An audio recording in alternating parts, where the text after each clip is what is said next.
وإذ غدوت من أهلك تبوئ المؤمنين مقاعد للقتال والله سميع عليم। আল্লাহ বলতেছেন, হে রসূল, আপনি সেই সময়ের কথা স্মরণ করুন যখন আপনি ভোরবেলায় আপনার পরিবারের থেকে বের হয়েছিলেন আর আপনি যুদ্ধের ময়দানে সৈন্যদেরকে তাদের জায়গায় বিন্যস্ত করতেছিলেন। আল্লাহু সামিউন আলিম, আল্লাহ সব কিছু শোনেন এবং সব কিছু জানেন। সুবহানাল্লাহ। এইখানে যে যুদ্ধের কথা বলা হয়েছে সেটা হলো উহুদ যুদ্ধ। উহুদ যুদ্ধ সম্পর্কে সামনে বেশ কিছু আলোচনা আসবে। উহুদ যুদ্ধ মদিনায় হিজরি ৩য় সালে অনুষ্ঠিত হয়। হিজরি ২য় সালে বদর যুদ্ধ অনুষ্ঠিত হয়, তার এক বছর পরে উহুদের যুদ্ধ অনুষ্ঠিত হয়। বদর যুদ্ধে আল্লাহ রাব্বুল আলামিন কাফেরদের ১,০০০ সৈন্যের বিরুদ্ধে মুসলমানদের ৩০০ সৈন্যকে আল্লাহ রাব্বুল আলামিন বিজয় দিয়েছিলেন। সেই দিন কাফেররা চরমভাবে পরাজিত হয়েছিল। এই পরাজিত হওয়ার পর তারা যখন মক্কায় ফিরে গেল, তো বদর যুদ্ধে আবু সুফিয়ানের নেতৃত্বে একটা কাফেলা আসতেছিল সিরিয়ার থেকে। ওদের কাছে অনেক অর্থ সম্পদ ছিল। এই আবু সুফিয়ানের নেতৃত্বে যে বাহিনী, এই বাহিনী ভিন্ন পথে মক্কায় চলে আসে। তা তাদের কাছে যেহেতু অনেক অর্থ ছিল, সেই অর্থগুলো সংগ্রহ করে আর মক্কার কাফেররা সাধারণ মানুষের কাছে সুদে টাকা খাটাতো, অর্থ বিনিয়োগ করত সুদে। তো ওরা বসে সিদ্ধান্ত নিল যে আমাদের সুদ থেকে যে লাভ আসবে, এই লাভ আমরা মুসলমানদের বিরুদ্ধে যুদ্ধে ব্যয় করব। এক বছর ওরা অনেক অর্থ সম্পদ জোগাড় করে বদর যুদ্ধের প্রতিশোধ নেওয়ার জন্য ৩,০০০ সৈন্য, কত সৈন্য? ৩,০০০ সৈন্য নিয়ে আবু সুফিয়ান রাদিয়াল্লাহু তাআলা আনহু, যেহেতু তিনি পরবর্তীতে ইসলাম গ্রহণ করেছিলেন, আর সেই সময় আবু সুফিয়ান ইসলাম গ্রহণ করেন নাই, আবু সুফিয়ানের নেতৃত্বে ৩,০০০ সৈন্য মদিনা আক্রমণ করার জন্য রওনা হলো। রসুল আকরাম সাল্লাল্লাহু আলাইহি সাল্লামের কাছে সংবাদ আসলো। রসুল আকরাম সাল্লাল্লাহু আলাইহি সাল্লাম সাহাবীদেরকে নিয়ে বসলেন, আমরা কি করতে পারি? আমরা কি মদিনার থেকে বের হয়ে গিয়ে যুদ্ধ করব, নাকি আমরা মদিনার ভিতরে থাকব? ওরা যখন মদিনা আক্রমণ করবে তখন আমরা পাল্টা প্রতিরোধ করব। রসুল আকরাম সাল্লাল্লাহু আলাইহি সাল্লামের নিজের ভিতরেও মদিনার ভিতরে থাকার ইচ্ছাটা বেশি ছিল। মুনাফিকদের একটা সর্দার ছিল আব্দুল্লাহ ইবনে উবাই। আব্দুল্লাহ ইবনে উবাই বারবার বলতেছিল যে আমরা মদিনার থেকে বের হব না, আমরা মদিনায় থাকব। কিন্তু যে সমস্ত সাহাবী বদর যুদ্ধে অংশগ্রহণ করতে পারেন নাই, তাদের স্পৃহা ছিল অনেক বেশি। তারা বলতেছিলেন যে আমরা মদিনার থেকে বের হয়ে গিয়ে তাদের মোকাবেলা করব। বদর যুদ্ধে আমরা শহীদ হতে পারে নাই, উহুদের যুদ্ধে শহীদ হব। তাদের ভিতরে এই শহীদই তামান্না কাজ করতেছিল। রসুল আকরাম সাল্লাল্লাহু আলাইহি সাল্লাম একটা স্বপ্ন দেখলেন যে রসুল আকরাম সাল্লাল্লাহু আলাইহি সাল্লাম যুদ্ধের পোশাক পরা আর কিছু গাভী জবাই করা হচ্ছে। রসুল আকরাম সাল্লাল্লাহু আলাইহি সাল্লাম বুঝে ফেললেন যে কাফেরদের সঙ্গে আমাদের যুদ্ধ হবে, আমার কিছু সাহাবী শহীদ হবেন। আবার স্বপ্ন দেখলেন যে রসুল সাল্লাম একটা তরবারি বের করছেন, তরবারি দিয়ে যুদ্ধের ময়দানে তরবারি যখন বের করছেন, একটা আঘাতে রসুলের তরবারির মাথা ভেঙে গেল। আবার তরবারি বের করলেন, সেই তরবারি আগের তরবারির থেকে আরও বেশি মজবুত হলো। রসুল আকরাম সাল্লাল্লাহু আলাইহি সাল্লাম বুঝতে পারলেন হয়তো এই যুদ্ধে আমাদের পরাজয় হবে, এর বিনিময়ে আল্লাহ রাব্বুল আলামিন পরবর্তী যুদ্ধে আমাদেরকে আরও শক্তি অর্জন করার তৌফিক দেবেন। এই স্বপ্ন দেখার পরে রসুল আকরাম সাল্লাল্লাহু আলাইহি সাল্লাম সাহাবীদেরকে নিয়ে বের হয়ে গেলেন। ১,০০০ সাহাবী, কতজন? ১,০০০ সাহাবী নিয়ে উহুদ পাহাড়ের দিকে রওনা হলেন। এই উহুদ পাহাড় হলো মসজিদে নববী থেকে ৩ কিলোমিটার দূরে। কত দূরে? ৩ কিলোমিটার দূরে। এই পাহাড়টার দৈর্ঘ্য হলো 7 কিলোমিটার। সুবহানাল্লাহ, কত কিলোমিটার? বিশাল বড় পাহাড়। উহুদ বলা হয় কেন?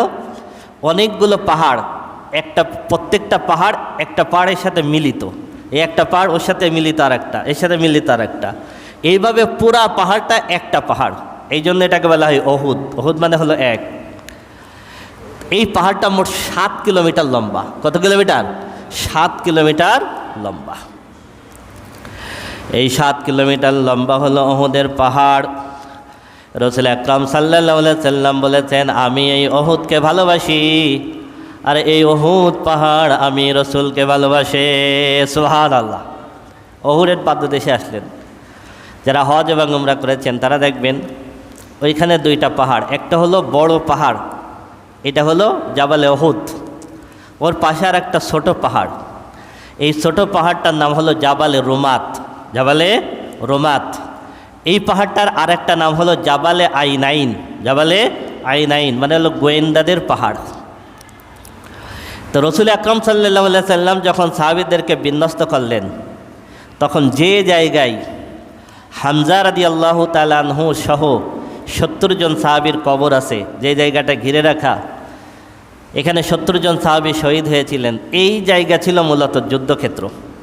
ডাইন পাশে উহুদ পাহাড়, বাম পাশে জাবালে রোমাত, জাবালে আইনাইন, আর সামনের দিকে হলো শত্রু। রাসূল আকরাম সাল্লাল্লাহু আলাইহি সাল্লাম 50 জন সাহাবীকে এই জাবালে রোমাতের উপরে দাঁড় করাই দিলেন। বললেন, আমরা যুদ্ধে জিতি হারি, কোনো অবস্থাতেই তোমরা এই পাহাড় থেকে নামবা না। তোমাদের কাজ কি? তোমাদের কাজ হলো আমরা যখন যুদ্ধ করব, তখন এই দুই পাহাড়ের মাঝখান থেকে পিছন সাইডে যাতে কেউ আক্রমণ করতে না পারে, যদি আক্রমণ করে তাহলে তোমরা সেইখানে যুদ্ধ করবা, তাই ছাড়া তোমাদের কোনো কাজ নেই। 50 জন তীরন্দাজকে রাসূলুল্লাহ ওখানে দাঁড় করিয়ে রাখলেন। এই যে 50 জন গোয়েন্দা দাঁড় করিয়ে রাখলেন, এই জন্য এই পাহাড়টা না হলো জাবালে আইনাইন। যুদ্ধ যখন শুরু হয়ে গেল, মুসলমানদের বিজয় হয়ে যাচ্ছিল, কাফেররা ছিন্ন বিচ্ছিন্ন হয়ে যাচ্ছিল। মুসলমানদের অবস্থা যখন অনেক ভালো, তখন ওই যে 50 জন, ওই 50 জন মনে করলেন যে আমরা জিতে গেছি। কিনি মনে করলেন? কাফেররা সব দৌড়ায় পালাচ্ছে, আমরা জিতে গেছি। তাই মনে করে এই 50 জনের ভিতরে অনেকে বললেন, তাহলে যাই আমরা গনিমতের মাল সংগ্রহ করতে যাই। দুটো ভাগ হলো, কেউ কেউ যেতে চাইলেন, কেউ কেউ যেতে চাইলেন না। কেউ জাবালে রোমাতে থাকলেন, অধিকাংশ নেমে গেলেন গনিমতের মাল সংগ্রহ করার জন্য। তারা ধারণা করেছিলেন যে বিজয় আমাদের হয়ে গেছে। যখন তারা নেমে আসলেন, খালিদ বিন ওয়ালিদ রাদিয়াল্লাহু তাআলা আনহু তখন ইসলাম গ্রহণ করেন নাই। খালিদ বিন ওয়ালিদ রাদিয়াল্লাহু তাআলা আনহু কাফেরদের পক্ষে যুদ্ধ করতে এসেছিলেন। তিনি এইটা লক্ষ্য করে ওই ফাঁকে জাবালে রোমাতের পিছন দিক থেকে গিয়ে ঘুরে এসে মুসলমানদেরকে পিছন দিক থেকে অ্যাটাক করলেন। যেহেতু তিনি ছিলেন ভয়ঙ্কর যোদ্ধা, পিছন দিক থেকে অ্যাটাক করার পরে মুসলমানরা ছিন্ন বিচ্ছিন্ন হয়ে গেলেন। 70 জন সাহাবী শহীদ হয়েছিলেন। তা আল্লাহ রাব্বুল আলামিন এখানে মূল যে শিক্ষা দিয়েছেন সেটা হলো যে রাসূলের নির্দেশ অমান্য করা। রাসূল সাল্লাল্লাহু আলাইহি ওয়াসাল্লাম বলছেন, আমরা হারিয়ে দিতে, তোমরা এখান থেকে নামবা না। وَإِذَا غَدَوْتَ مِنْ أَهْلِكَ تُبَوِّئُ الْمُؤْمِنِينَ مَقَاعِدَ لِلْقِتَالِ وَاللَّهُ سَمِيعٌ عَلِيمٌ। আল্লাহ বলতেছেন, হে রাসূল, ভোরবেলায় আপনি যখন আপনার পরিবার থেকে বের হয়ে গিয়েছিলেন উহুদের ময়দানে, আপনি যখন সাহাবীদেরকে বিভিন্ন জায়গায় যুদ্ধের জন্য দাঁড় করিয়ে দিচ্ছিলেন, আল্লাহু সামিউন আলিম, নিশ্চয় আল্লাহ সব কিছু শোনেন এবং সব কিছু জানেন। সুবহানাল্লাহ। ইযা হাম্মাত তাইফাতান মিনকুম আন তাফশালা আল্লাহু ওয়ালিয়ুহুমা ওয়া আলাল্লাহি ফালইয়াতাওয়াক্কালিল মুমিনুন। যখন রাসূল সাল্লাল্লাহু আলাইহি ওয়াসাল্লাম 1000 সাহাবী নিয়ে উহুদের দিকে রওনা হলেন, অর্ধেক পথ আসার পরে আব্দুল্লাহ ইবনে উবাই, মুনাফিক আব্দুল্লাহ ইবনে উবাই, যে মদিনা থেকে বের হতে চাচ্ছিল না, আব্দুল্লাহ ইবনে উবাই মুসলমানদেরকে বোঝালো, আমরা উহুদ যুদ্ধে গেলে মারা যাব। কি করব? মারা যাব। এইভাবে অনেকের সঙ্গে কথা বলে ষড়যন্ত্র করে ও পিছন থেকে 300 জন নিয়ে ভেগে গেল। কতজন? 300 জন। রাসূল সাল্লাল্লাহু আলাইহি ওয়াসাল্লাম বের হয়েছিলেন 1000 নিয়ে, আব্দুল্লাহ ইবনে উবাই নিয়ে গেল 300 জন, তাহলে থাকলো কত? 700। এই 700 জনের ভিতর থেকে আব্দুল্লাহ ইবনে উবাইয়ের নেতৃত্বে যখন একটা গ্রুপ যখন 300 জন ভেগে গেল, তখন আউস এবং খাজরাজের 2টা গোত্র, একটা হলো বনু সালেম আর একটা হলো বনু হারেসা, তারাও চিন্তা করলেন আমরাও যুদ্ধের ময়দান থেকে ফিরে যাব। 2টা গোত্র ফিরে যাওয়ার জন্য রওনা হলো। যখন ফিরে যেতে লাগলো, আল্লাহ রব্বুল আলামিন তাদের অন্তরকে পরিবর্তন করে দিলেন। সুবহানাল্লাহ। তারা চিন্তা করলেন আমরা জিতি হারি শহীদ হই আর যা হয় না কেন, আল্লাহ রসুলকে রেখে আমরা যাব না। সুবহানাল্লাহ। তারা থেকে গেল। সেটা আল্লাহ রাব্বুল আলামিন বলতেছেন, ইয হাম্মাত তাইফাতান মিনকুম আন তাফশালা, তোমাদের ভিতর থেকে 2টা দল যখন পিছন দিকে পালিয়ে যাচ্ছিল, আল্লাহু ওয়ালিয়্যুহুমা, আমি রব্বুল আলামিন তাদের অভিভাবকের দায়িত্ব নিয়েছিলাম। সুবহানাল্লাহ।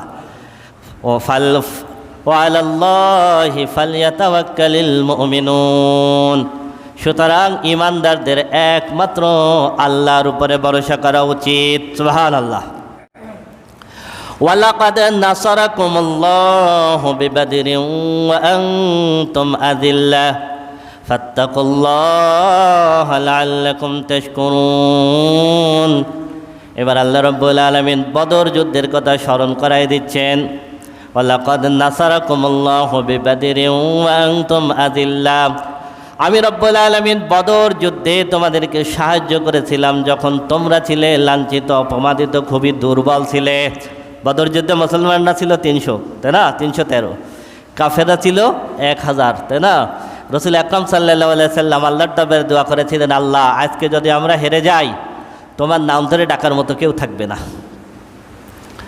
আল্লাহ রব্বুল আলামিন সেই দিন বিজয় দিয়েছিলেন। আল্লাহর হাবিব বিসমিল্লাহ বলে পাথর ছুঁড়ে বালু ছুঁড়ে মেলেছিলেন। ওয়ামা রমাইতা ইয রমাইতা ওয়ালাকিন্নাল্লাহা রামা, আল্লাহ বলতেছেন, হে রাসূল, বদর যুদ্ধে আপনি যখন বালু ছুঁড়েছিলেন তখন ওই বালু আপনি ছড়েন নাই, বরং আমি আল্লাহ নিজেই ছুঁড়েছিলাম। সুবহানাল্লাহ। 1000 কাফেরের চোখে আল্লাহ রাব্বুল আলামিন বালি পৌঁছাই দিয়েছিলেন। বিস্তারিত ঘটনা।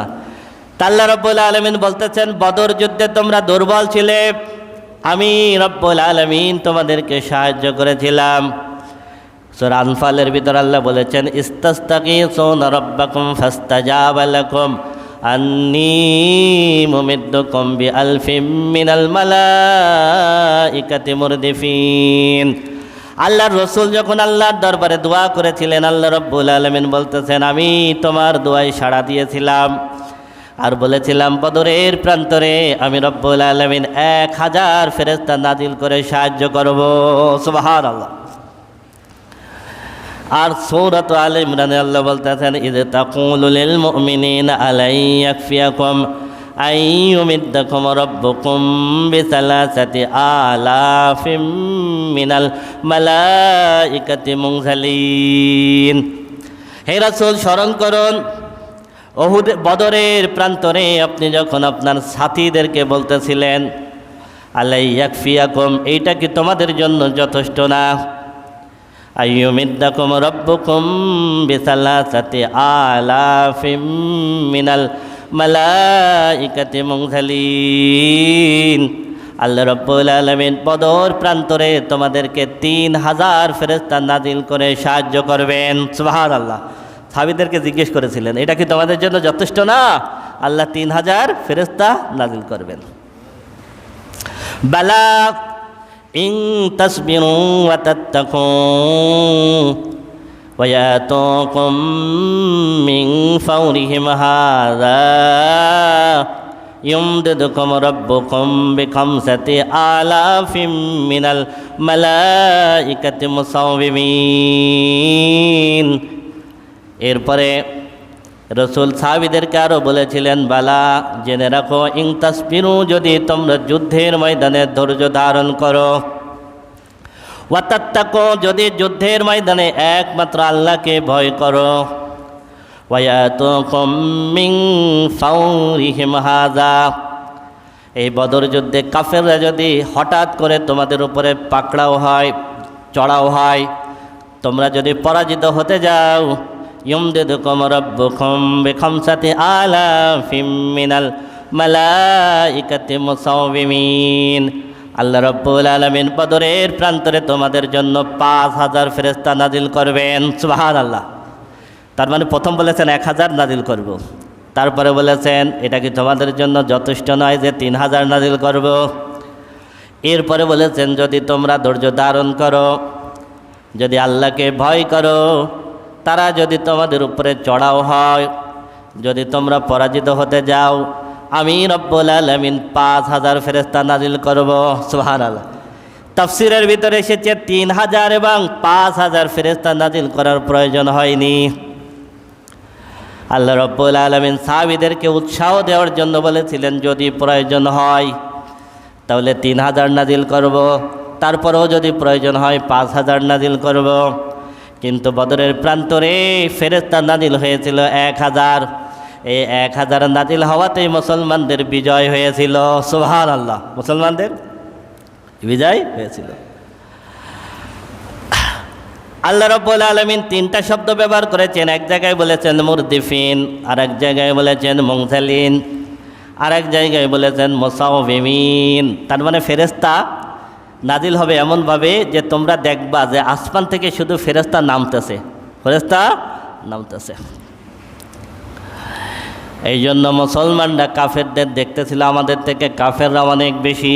কি দেখতেছিল? আর কাফেররাও দেখতেছিল আমাদের থেকে মুসলমানরা অনেক বেশি। সুবহানাল্লাহ। আমাদের থেকে মুসলমানরা অনেক বেশি, কারণ মুসলমানদের ফেরেশতা শুধু নামতেছে। কি হচ্ছে? মানে একসাথে সব ফেরেশতা নেমে আসছেন তা না, বরং ফেরেশতা জমিন থেকে আসমান পর্যন্ত সব জায়গায়। কাফেররা দেখতেছে ফেরেশতা শুধু নামতেছে, এর নামা কখন শেষ হবে কেউ জানে না। ওয়া মা জাআলাহুল্লাহু ইল্লা বুশরা লাকুম وَلِتَطْمَئِنَّ قُلُوبُكُمْ بِهِ وَمَا النَّصْرُ إِلَّا مِنْ عِنْدِ اللَّهِ الْعَزِيزِ الْحَكِيمِ। তোমাদের ধারণা হতে পারে আল্লাহ রাব্বুল আলামিন ফেরেশতা নাজিল করেছেন, ফেরেশতাদের সঙ্গে কাফেরদের যুদ্ধ হয়েছে, ফেরেশতারা সাহায্য করেছে, এই জন্য তোমরা বিজয় হয়েছ। আল্লাহ বলতেছেন ওয়া মা জাআলাহুল্লাহু ইল্লা বুশরা লাকুম। আমি ফেরেশতা নাজিল করেছিলাম শুধুমাত্র তোমাদের সুসংবাদ দেওয়ার জন্য। সুবহানাল্লাহ। ফেরেশতারা প্রকৃততে যুদ্ধ করে নাই, ফেরেশতারা কি করছে? মুসলমানদেরকে যুদ্ধের ময়দানে সাহস দিছে। কি করছে? সাহস দিছে, আমরা তোমাদের সাথে আসি, আমরা তোমাদের সাথে আসি। এই জন্য আল্লাহ বলতেছেন আমি রব্বুল আলামিন তোমাদেরকে সাহস দেওয়ার জন্য, তোমাদেরকে সুসংবাদ দেওয়ার জন্য 1000 ফেরেশতা নাজিল করেছি, আর 3000 5000-এর সুসংবাদ দিয়েছে। ওয়ালিতাতমাইন্না কুলুবুকুম বিহি, যাতে করে তোমাদের অন্তরের ভিতরে প্রশান্তি আসে। আর তোমরা খবরদার এইটা মনে করো না ফেরেশতাদের সাহায্যে আমরা বিজয় অর্জন করেছি। ওয়ামান নাসরু ইল্লা মিন ইনদিল্লাহিল আজিজিল হাকিম। কারণ গোটা বিশ্বজগতের সাহায্য একমাত্র আল্লাহ ছাড়া আর কেউ করতে পারে না। সুবহানাল্লাহ। সাহায্য ফেরেশতারা করে নাই, সাহায্য করছেন কে? আল্লাহ। লিয়াকতাআ তারাফাম মিনাল্লাযীনা কাফারু আও ইয়াকবিতাহুম ফায়ানকালিবু খাইবিন। আল্লাহ রাব্বুল আলামিন বলতেছেন বদরের প্রান্তরে আমি রব্বুল আলামিন ফেরেশতা নাজিল করেছিলাম, ফেরেশতারা তোমাদের সহযোগিতা করেছিল, উৎসাহ দিয়েছিল। আর তোমরা যখন যুদ্ধে করেছিলে আমি রব্বুল আলামিন তোমাদেরকে সাহস দিয়েছিলাম। তোমরা যুদ্ধে যখন আমি রব্বুল আলামিন সাহায্য করেছিলাম এই কারণে যে লিয়াকতাআ তারাফাম মিনাল্লাযীনা কাফারু, কাফেরদের জন্য মেরুদণ্ড ভেঙে যায়। কি হয়ে যায়? মেরুদণ্ড ভেঙে যায়। আও ইয়াকবিতাহুম, আমি যেন তাদেরকে ধ্বংস করে দিতে পারি। ফায়ানকালিবু খাইবিন, সুতরাং তারা লাঞ্ছিত অপমানিত হয়ে মক্কায় ফিরে গেল। মাঝখানে আল্লাহ রাব্বুল আলামিন বদর যুদ্ধের কিছু কথা আল্লাহ স্মরণ করাই দিলেন, দেওয়ার পরে বলতেছেন সাহায্য আসে কার পক্ষ থেকে? আল্লাহর পক্ষ থেকে। এরপর আল্লাহ বলতেছেন লাইসা লাকা মিনাল আমরি শাইউন আও ইয়াতুবা আলাইহিম আও ইউআযযিবাহুম ফাইন্নাহুম যালিমুন। উহুদের যুদ্ধে পিছন দিক থেকে যখন খালিদ বিন ওয়ালিদ রাদিয়াল্লাহু তাআলা আক্রমণ করলেন, মুসলমানরা ছিন্ন বিচ্ছিন্ন হয়ে গেল। 70 জন সাহাবী শহীদ হয়েছিলেন। বাকি সাহাবীরা ছিন্ন বিচ্ছিন্ন অবস্থায় উহুদ ময়দানে, উহুদ পাহাড়ের দিকে উঠতেছিলেন। আল্লাহর রাসূলের মাথার ভিতরে 2টা কড়া ঢুকে গিয়েছিল, সমস্ত শরীর রক্তে জর্জরিত হয়ে গিয়েছিল। তালহা রাদিয়াল্লাহু তাআলা রাসূল সাল্লাল্লাহু আলাইহি ওয়াসাল্লামকে ঘিরে রেখেছিলেন। বৃষ্টির মতো তীর আসতেছিল তালহা রাদিয়াল্লাহু তাআলা রাসূলের দিকে। রাসূল আকরাম সাল্লাল্লাহু আলাইহি ওয়াসাল্লামের একটা দাঁত মোবারক শহীদ হয়ে গেল। যখন এই কড়া ঢুকে গেল, তখন আবু বকর এবং মালিক ইবনে সিনান রাদিয়াল্লাহু তাআলা আনহু 2 জন দাঁত দিয়ে কামড়িয়ে ধরে রাসূল সাল্লাল্লাহু আলাইহি ওয়াসাল্লামের মাথার যেই কড়া বের করেছিলেন, এই রক্ত যখন পড়তেছিল, আবু উবাইদা ইবনে জাররাহ রাদিয়াল্লাহু তাআলা আনহু দৌড়ে আসলেন। এসে শরীরে রাসূল সাল্লাল্লাহু আলাইহি ওয়াসাল্লামের সমস্ত রক্তগুলো চুষে খেয়ে ফেললেন। আল্লাহর রাসূল বললেন, আবু উবাইদা, তুমি আমার রক্ত কেন চুষে খেয়ে ফেলেছো? আবু উবাইদা ইবনে জাররাহ রাদিয়াল্লাহু তাআলা আনহু বললেন, আমি চাই না উহুদের ময়দানে আপনার শরীরের রক্ত এই জমিনে পড়ুক। সুবহানাল্লাহ। আল্লাহ রাসূল বললেন, যেই শরীরে আমার রক্ত ঢুকেছে ওই শরীরের জন্য আল্লাহ রাব্বুল আলামিন জাহান্নাম হারাম করে দিয়েছেন। সুবহানাল্লাহ। তালহা রাদিয়াল্লাহু তাআলা আনহু রাসূল সাল্লাল্লাহু আলাইহি ওয়াসাল্লামকে নিয়ে উহুদ পাহাড় বেয়ে বেয়ে উঠতেছেন আর আল্লাহর কাছে দোয়া করতেছেন, আল্লাহ আমাকে তত সময়তে বেঁচে রাখো।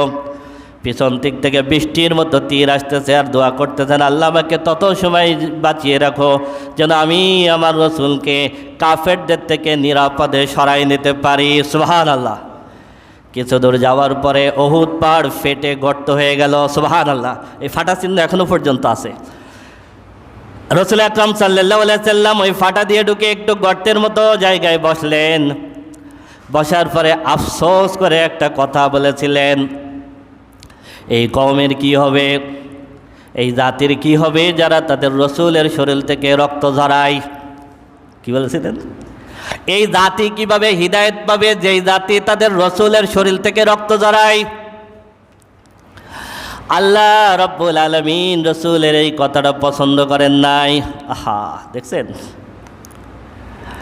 আল্লাহ রাব্বুল আলামিন আয়াত নাজিল করে দিলেন, হে রাসূল, আপনি তাদের জন্য কোনো বদদুয়া করতে পারেন না, কারণ আপনি রাসূল। আপনি রাসূল, আপনি কারোর খারাপ চাইতে পারেন না। লাইসা লাকা মিনাল আমরি শাইউন আও ইয়াতুবা আলাইহিম আও ইউআযযিবাহুম ফাইন্নাহুম যালিমুন। এটা সত্য যে তারা জালেম, এটা সত্য যে তারা জালেম, তবে আমি রব্বুল আলামিন ইচ্ছা করলে তাদের শাস্তি দিতে পারি। আমি রব্বুল আলামিন ইচ্ছা করলে তাদের তাওবা কবুল করে তাদেরকে মাফ করে দিতে পারি। সুবহানাল্লাহ। এই ব্যাপারে আপনার কিছু নাই, আপনার কিছু নাই। হিদায়াত কার হাতে? আমি আল্লাহর হাতে। সুতরাং আপনি কি করবেন না? তাদের জন্য বদদুয়া করবেন না। আমি ইচ্ছা করলে তাদের অনেককে মাফ করে দিতে পারি। এই কারণে উহুদ যুদ্ধে সেনাপতির দায়িত্বে ছিল কাফেরদের প্রধান ছিল আবু সুফিয়ান। কে ছিল? আবু সুফিয়ান। তিনি পরবর্তীতে ইসলাম গ্রহণ করেছিলেন, তাই না? এবং পিছন দিক থেকে আক্রমণ করে মুসলমানদেরকে ছত্রভঙ্গ করেছিলেন খালিদ ইবনে ওয়ালিদ রাদিয়াল্লাহু তাআলা আনহু। তিনি ইসলাম গ্রহণ করেছিলেন, তার নেতৃত্বে মুতার যুদ্ধ হয়েছিল, তাই না? এই জন্য আল্লাহ রাব্বুল আলামিন বললেন, লাইসা লাকা মিনাল আমরি শাইউন আও ইয়াতুবা আলাইহিম আও ইউআযযিবাহুম ফাইন্নাহুম যালিমুন। ফাইন্নাহুম যালিমুন। হে রাসূল, হিদায়াতের ব্যাপারে আপনার হাতে কিছু নাই। আমি ইচ্ছা করলে তাদের তাওবা কবুল করতে পারি অথবা তাদেরকে মাফ করে দিতে পারি। ফাইন্নাহুম যালিমুন। তারা ছিল জালেম। ওয়ালিল্লাহি মা ফিস সামাওয়াতি ওয়া মা ফিল আরদ। আসমান এবং জমিনে যা কিছু আছে সব কিছুর মালিক আল্লাহ। সব কিছুর মালিক কে? ইয়াগফিরু লিমান ইয়াশাউ ওয়া ইউআযযিবু মান ইয়াশাউ। তিনি যাকে ইচ্ছা তাকে শাস্তি দিবেন, যাকে ইচ্ছা তিনি মাফ করে দেবেন। এই ক্ষমতা কার? ইয়াগফিরু লিমান ইয়াশাউ ওয়া ইউআযযিবু মান ইয়াশা আল্লাহু গফুরুর রহিম। নিশ্চয় আল্লাহ ক্ষমাশীল এবং দয়ালু। সুবহানাল্লাহ। এই জন্য রাজির ঘটনায় যখন অমুসলিমরা 70 জন কোরআনের কারিকে যখন তারা শহীদ করে ফেলল, রাসূল আকরাম সাল্লাল্লাহু আলাইহি ওয়াসাল্লাম খুব কষ্ট পেয়েছিলেন। কষ্ট পেয়ে ফজরের নামাজে কুনুতে নাজিলা পড়তেন। ওই রাজিতে যারা সাহাবীদেরকে কারীদেরকে যারা শহীদ করেছিলেন তাদের জন্য বদদুয়া করতেন। এইরকম কয়েকদিন যখন কুনুতে নাজিলা পড়লেন, আল্লাহ রাব্বুল আলামিন নিষেধ করে দিলেন, হে রাসূল এটা আপনার জন্য না, আপনি আপনার কোনো উম্মতের জন্য বদদুয়া করবেন না। আমি ইচ্ছা করলে আপনার অনেক উম্মতকে মাফ করে দিয়ে খাঁটি সাহাবী বানাই দিতে পারি। সুবহানাল্লাহ, সুবহানাল্লাহ, সুবহানাল্লাহ। এই জন্য সরাসরি কারোর ধ্বংস কামনা করতে হয় না। কি করতে হয় না? আমরা ডাইরেক্ট বলি আল্লাহ কাফেরদেরকে ধ্বংস করে দাও, না। নিয়ম হলো আপনি যদি ধ্বংস কামনা করেন আগে তার হিদায়াতের দোয়া করতে হবে। কি করতে হবে? হিদায়াতের দোয়া করতে হবে। আল্লাহ যদি তার হিদায়াত থাকে তাহলে তাকে হিদায়াত দাও, যদি হিদায়াত না থাকে তাহলে ধ্বংস করে দাও। আগে কিসের দোয়া করতে হবে? হিদায়াতের দোয়া করতে হবে। আল্লাহ যদি হিদায়াত থাকে হিদায়াত দিয়ে দাও, হিদায়াত না থাকলে ধ্বংস করে দাও। ইয়া আইয়ুহাল্লাযীনা আমানু লা তাকুলুর রিবা আদআফাম মুদাআফা। হে ঈমানদারগণ, তোমরা চক্রবৃদ্ধি হারে সুদ ভক্ষণ করো না। এখানে আল্লাহ উহুদ যুদ্ধের বর্ণনা করতেছেন, তাই না? বদর যুদ্ধের বর্ণনা করতেছেন। এর মাঝখানে সুদের কথা আসলো কেন? হ্যাঁ, এর কারণ হলো উহুদ যুদ্ধে কাফেররা যেই অর্থ নিয়ে এসেছিল সেখানে 2 ধরনের অর্থ ছিল। 1 নম্বর হলো শরিয়ত থেকে বাণিজ্যের অর্থ, 2 নম্বর হলো কাফেরদের অনেক অর্থ সাধারণ মানুষের কাছে সুদে লাগানো ছিল। এই সুদ থেকে যে লাভ হয়েছিল এই লাভ নিয়ে মুসলমানদের বিরুদ্ধে যুদ্ধ করতে এসেছিল। মুসলমানদের ভিতরে এই আকাঙ্ক্ষা তৈরি হলো আমরাও তো সুদে টাকা লাগাতে পারি, সুদে যে লাভ হবে কাফেরদের বিরুদ্ধে ব্যয় করব। অল্প একটু গুনাহ করলাম সুদ, কিন্তু এটা তো আমরা নিজে ভক্ষণ করতেছি না, ইসলামের জন্য খরচ করতেছি কাফেরদের বিরুদ্ধে। কিসের বিরুদ্ধে? কাফেরদের। আল্লাহ রাব্বুল আলামিন সরাসরি নিষেধ করে দিলেন, ইয়া আইয়ুহাল্লাযীনা আমানু লা তাকুলুর রিবা আদআফাম মুদাআফা। হে ঈমানদারগণ, তোমরা চক্রবৃদ্ধি হারে সুদ ভক্ষণ করো না, সুদ ভক্ষণ করো না। তার মানে হলো আমরা অনেক সময় এই কিয়াস খাটাই। কি কিয়াস খাটাই? যে বড় কিছু ফায়দার জন্য ছোট ছোট গুনাহ করি, বড় কিছু ফায়দার জন্য ছোট ছোট। এই অনুমতি আপনারা কে দিয়েছে? যেটা হারাম তো হারাম, যেটা না জায়েজ তো সেটা না জায়েজ, যেটা না জায়েজ তো। নূহ আলাইহিস সালাম 950 বছর ইসলামের দাওয়াত দিয়েছেন, মানুষ গ্রহণ করে নাই, তাতে নূহ আলাইহিস সালামের কি কোনো সমস্যা হয়েছে? আহা, আপনারা কে বলছে অন্যায় পথে গিয়ে ইসলাম প্রতিষ্ঠা করতে? আল্লাহ রাব্বুল আলামিন নিষেধ করে দিলেন, খবরদার তোমরা চক্রবৃদ্ধি হারে সুদ ভক্ষণ করবে না। চক্রবৃদ্ধি হারে সুদ কি?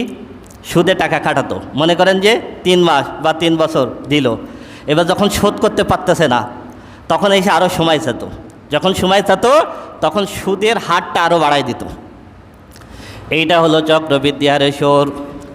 আর 2 নম্বর হলো মনে করেন 3 মাসের জন্য সুদ দিছে, এবার 3 মাস পরে টাকা দিতে পারতেছে না, তাহলে যে ধরেন 2 লক্ষ টাকা সুদ দিছে, এরপরে যে সুদ সহ মনে করেন এবার 2,30,000 হয়েছে, তাই না? এরপরে ওই 30,000 যে সুদ হয়েছে ওইটার উপর আবার সুদ হবে। এটা হলো চক্রবৃদ্ধি হারে সুদ। আর ইবনে মাসউদ রাদিয়াল্লাহু তাআলা আনহু قال قال رسول الله صلى الله عليه وسلم আর ইবনে মাসউদ রাদিয়াল্লাহু তাআলা আনহু قال لعن رسول الله صلى الله عليه وسلم آكل الربا وموكله وشاهديه وكاتبه وقال هم سواء। রাসূল আকরাম সাল্লাল্লাহু আলাইহি সাল্লাম বলেছেন, যে সুদ খায়, যে সুদ দেয়, যে সুদের সাক্ষী থাকে, যে সুদের লেখক, 5 শ্রেণী 4 শ্রেণী, যে সুদ খায় আর যে সুদ দেয়, যে সুদের সাক্ষী থাকে, যে সুদ লেখে, সবাই সমান, সবার উপরে আমি রাসূলের অভিশাপ। عن أبي هريرة رضي الله تعالى عنه قال قال رسول الله صلى الله عليه وسلم الربا 70 جوعا أيسرها أن ينكح الرجل أمه।